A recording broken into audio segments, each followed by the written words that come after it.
Hey everyone, welcome to this group, and thanks for joining us today. Let's go ahead and I'll be talking about achievements of contributing to open source, and I believe in actually giving stories. So there will be stories of two developers who actually came to the community, and they achieved everything because they started contributing to open source, and the GitHub was the primary factor. So let's go ahead and do that. So let's start the talk. So first thing, of course, this is what I believe in. So if you give 10% to the community, you always get 10x in return.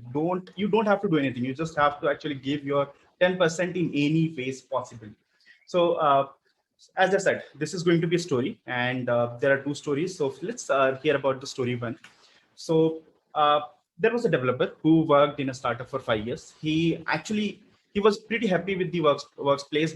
Of course, he had to put a lot of extra hours, but he was really happy because he was getting good raise everywhere every year. So he thought he's the one of the best developer in the organization, and he was absolutely he thought he's successful, right? So he thought, okay, I'm getting good raise, I'm working here, and so he thought that, okay, this is what he is, right? He's a successful developer.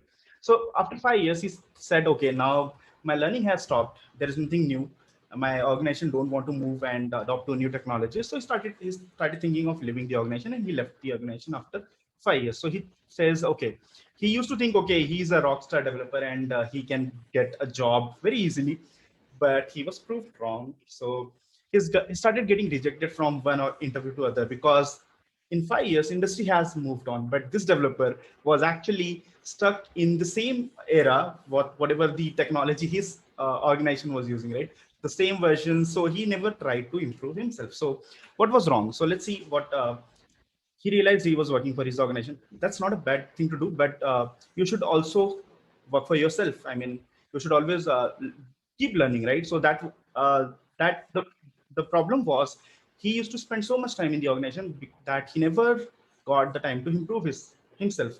So that's what the second point was, and he never got involved with the community because he was not aware of it. So, but it's a fault, right? And but at the end, he struggled a lot, and finally he got a job. So he said, okay, let's move on. But he decided not to actually repeat the story again. So let's go to story two. Another developer from another country. So he started a startup. He was not from a tech background, but he started a startup, and startup failed because he had no idea about the technology. He was like, he's just a CEO, and he never bothered to look into what is happening, what is getting delivered. So his startup failed. Then what he did is he actually jumped onto the code part, and he started doing the coding himself. So he actually self-taught himself the coding, and then he stopped his startup and started working as a developer. But he was from Ukraine, so he never got a good paying job. So he was disappointed. So because his career was not moving ahead. I mean, he learned something, and he was doing some of freelancing stuff, but money was still not there. And after 3 years, he said, "Now this is enough. I cannot take it anymore. Let's leave this industry and move on." By that time, there was a framework which came in. So Angular was released around the same time. He decided to leave the industry. So he thought, why not to give a last chance to my career by actually learning about this technology? So what he did, he went to the Angular code base. So they just released the Angular version. So it was around 2 point something, which was beta version. So he started learning the code.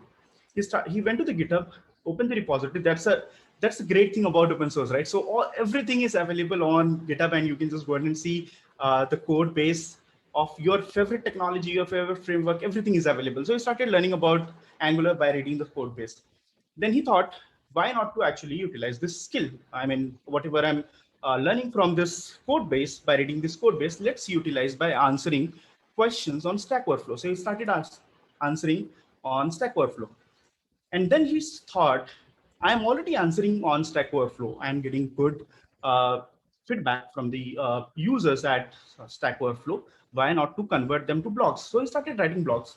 But this has happened. So he wrote his first blog, and within 30 days, only 114 developers actually read his blog. So he was really disappointed, but he had already decided that I'm not going to give up this time.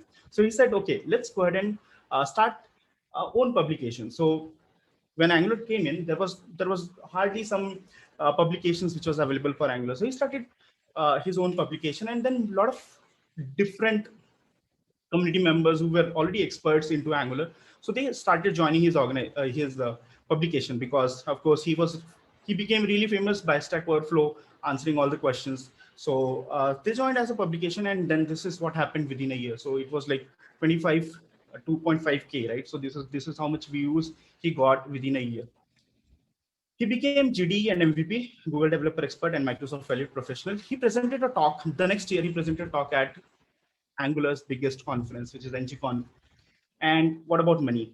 You might be wondering this, because his concern was money. So what about money? So finally, he got hired by AGGrid, which is of course a big organization considering the number of users they have. So he started working as an advocate for AGGrid, and then let me just introduce you to this guy. So he founded indep.dev, previously known as Angular Indep, and he's Stack Overflow top 0.1% contributor. So he has a lot of points which you can just imagine. So he works as a software consultant now, and his blog posts are actually read by more than 1 million. This data is from few months ago, probably 2020, but now it's more than 1 million. So this is how his work is going on. His name is Max Koretsky, and in Angular community we know him as Wizard. So Max Koretsky, aka Wizard. So this is the story of Dev2.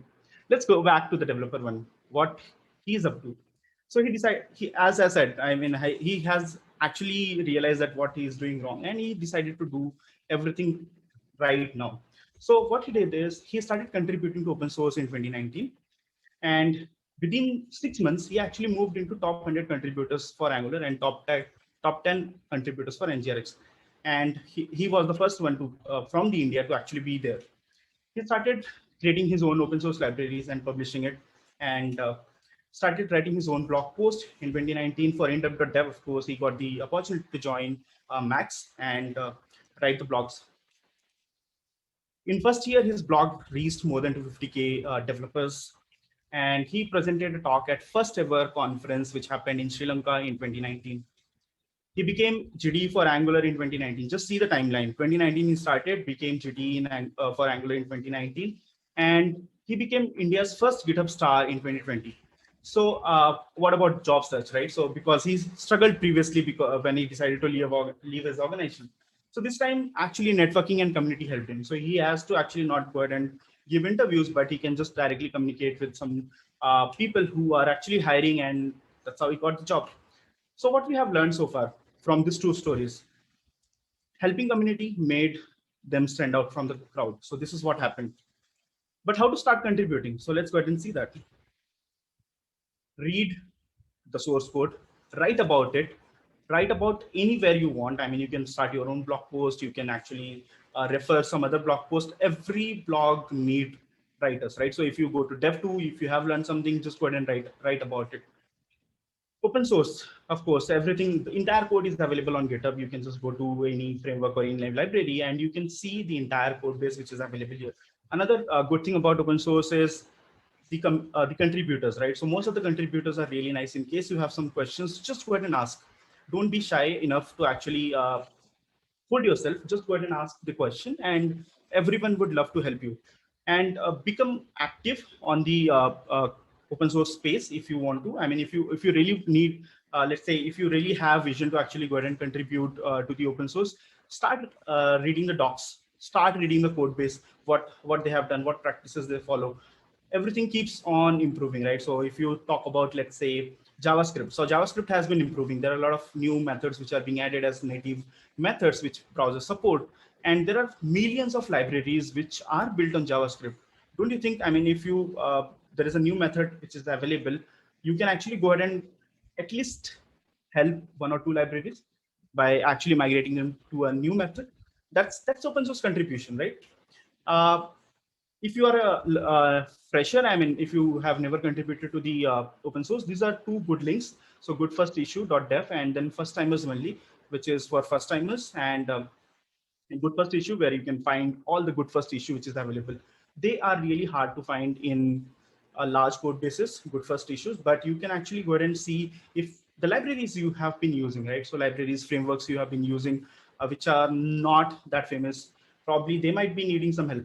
So they may have some good first issues, which is lying there. So probably you can help them, right?